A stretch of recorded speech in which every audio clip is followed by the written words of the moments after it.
Hai anak-anak, pada kesempatan ini kita akan mempelajari menelaah unsur-unsur kebahasaan dari surat pribadi dan surat dinas. Tujuan pembelajaran ini, siswa mampu menelaah unsur-unsur kebahasaan dari surat pribadi dan surat dinas. Saatnya kita memulai pelajaran kita.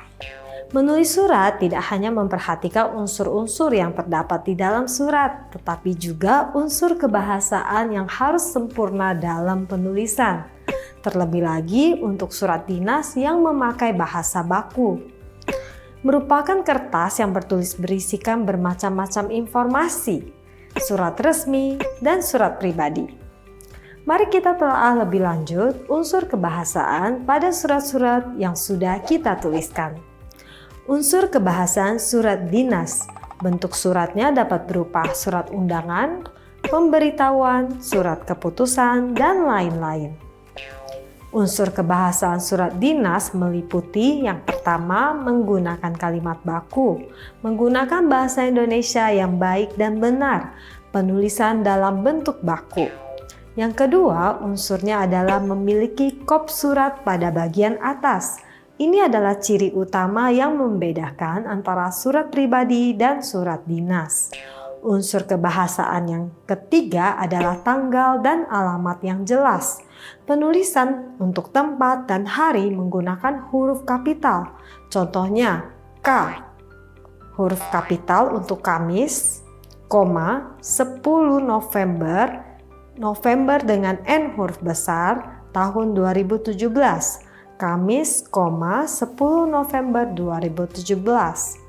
Unsur kebahasaan surat dinas yang keempat adalah nomor arsip. Nomor arsip yang dicantumkan adalah nomor yang sudah disiapkan oleh institusi atau perusahaan untuk keperluan pencatatan.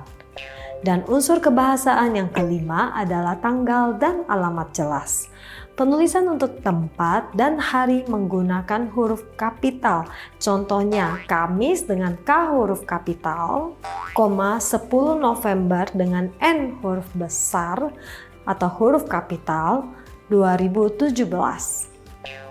Unsur kebahasaan dalam surat dinas yang keenam adalah nomor arsip. Nomor arsip yang dicantumkan adalah nomor yang sudah disiapkan oleh institusi atau perusahaan untuk keperluan pencatatan. Contohnya 04-ESDM angka Romawi 4 2018. Unsur kebahasaan surat dinas yang ketujuh adalah perihal. Tujuan surat tersebut dibuat. Contohnya hal permohonan izin kegiatan. Unsur kebahasaan surat dinas yang ke-8 adalah lampiran. Hal ini jika diperlukan. Lampiran adalah lembaran tambahan yang digunakan untuk menyediakan informasi tambahan. Pada umumnya, lembar lampiran ini ditempelkan di surat utama.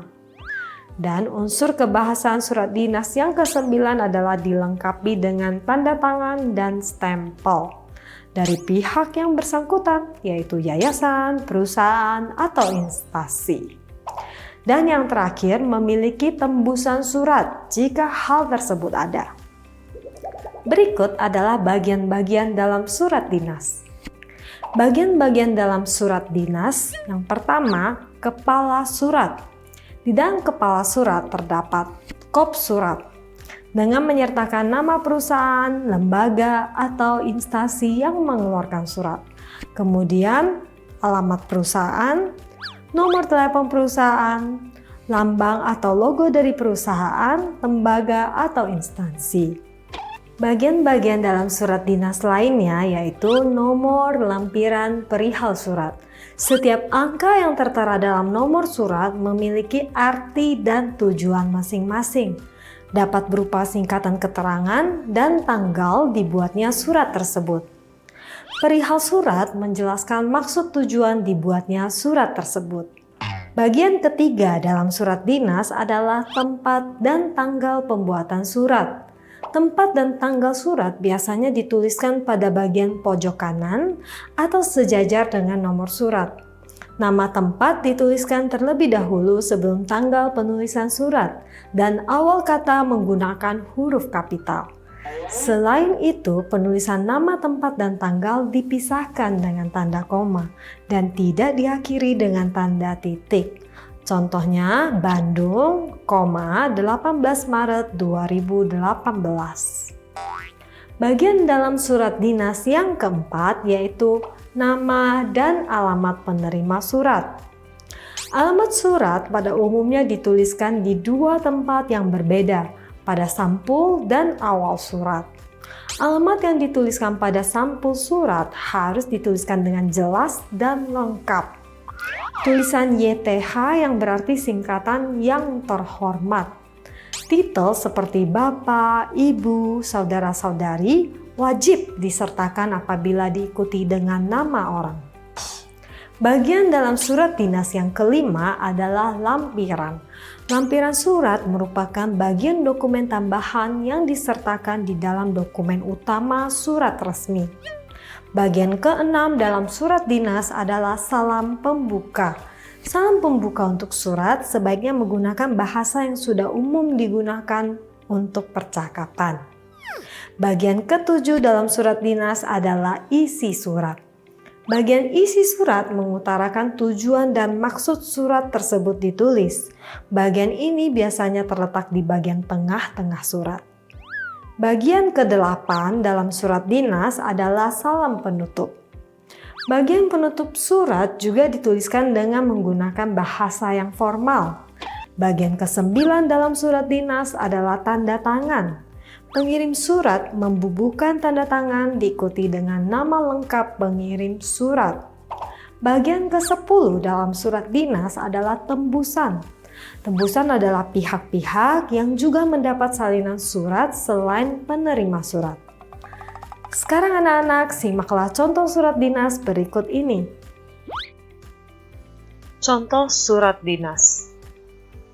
Direktorat Jenderal Minyak dan Gas Bumi, nomor 04-ESDM-Angka Romawi 4-2018, perihal surat edaran. Lampiran tidak ada. Kepada perusahaan lembaga inspeksi di Indonesia. Jakarta, 5 Mei 2018.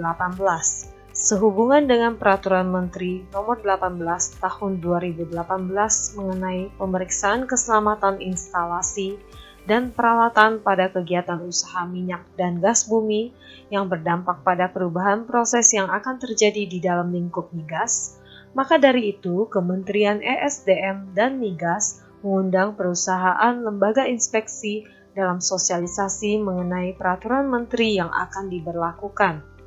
Hari _tanggal Selasa 7 Mei 2018, waktu 9 sampai dengan 12 waktu Indonesia Barat. Tempat Gedung Serbaguna lantai 2 Kementerian ESDM. Terkait pelaksanaan sosialisasi ini, kami mohon kehadiran para perusahaan lembaga inspeksi. Atas perhatiannya kami sampaikan terima kasih. Ketua Abidin. Kop surat, pembuka, isi surat, penutup. Berikut adalah bagian-bagian dalam surat pribadi. Unsur kebahasaan surat pribadi. Mari kita telaah lebih lanjut arti dari surat pribadi. Surat pribadi adalah surat yang berisikan atau memuat tentang masalah kekeluargaan, pertemanan, atau ajakan. Contohnya, undangan, permintaan maaf, jawaban akan sesuatu hal, dan ucapan. Ada juga surat pribadi yang berisi ungkapan simpati. Dalam surat pribadi terdapat bagian pembuka yang dipergunakan untuk menuliskan tujuan surat dan salam secara singkat. Terdapat bagian isi yang dipergunakan untuk menuliskan isi tujuan surat dan dapat disertai dengan alasan. Bagian penutup dipergunakan untuk menuliskan isi kalimat penutup dan ucapan terima kasih.